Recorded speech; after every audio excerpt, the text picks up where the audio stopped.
Le rapport de l'EPIP Évolution des politiques et des institutions par pays version 2013 a été rendu public ce mercredi.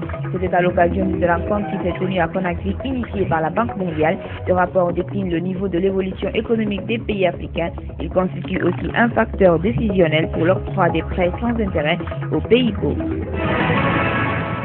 Une enquête spécifique sur l'emploi et le travail décent vient d'être réalisée en Guinée. Pendant un mois, le sondage a touché 2500 ménages de 19 villes urbaines du pays. Une initiative du ministère de l'Emploi, de l'Enseignement technique et de la formation professionnelle à travers l'Agence guinéenne pour la promotion de l'emploi. Les travaux de validation des résultats de cette enquête ont été lancés ce mercredi par le ministre de tutelle. La journée internationale de lutte contre la drogue célébrée ce mercredi en Guinée à l'instar des autres pays du monde. Thème retenu cette année, les nouvelles substances psychoactives. Les communautés sans drogue sont-elles bien informées? Une occasion mise à profit par le ministre d'État à la justice pour appeler tous les acteurs impliqués dans cette lutte à une synergie d'action pour l'efficacité de leurs efforts.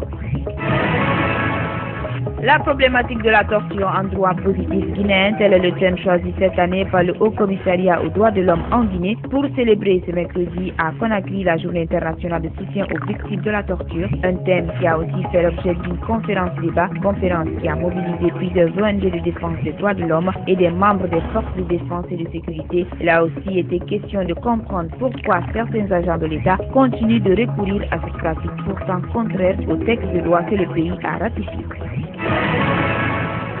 Le directeur régional de la sûreté de Conakry à Kaloum pour une rencontre de concertation avec les élus locaux et les services de sécurité, Boubacar Kasséi a notamment insisté sur la nécessité de respecter les droits humains lors des interpellations. La démarche s'inscrit dans le cadre d'une tournée de sensibilisation et d'information, tournée qui intervient dans la perspective de la mise en place de la police de proximité.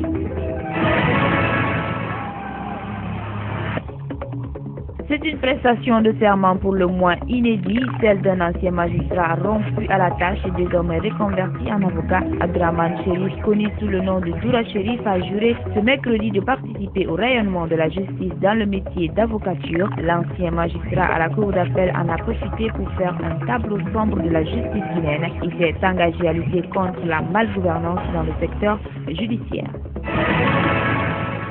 Des journalistes italiens de l'association Asaman dans les locaux du groupe Évasion Guinée pour une visite hautement symbolique. Le projet de formation initié par la structure était le centre d'intérêt des discussions, occasion pour les membres de Asaman d'inviter les hommes de médias à être en phase avec les nouvelles technologies de l'information et de la communication.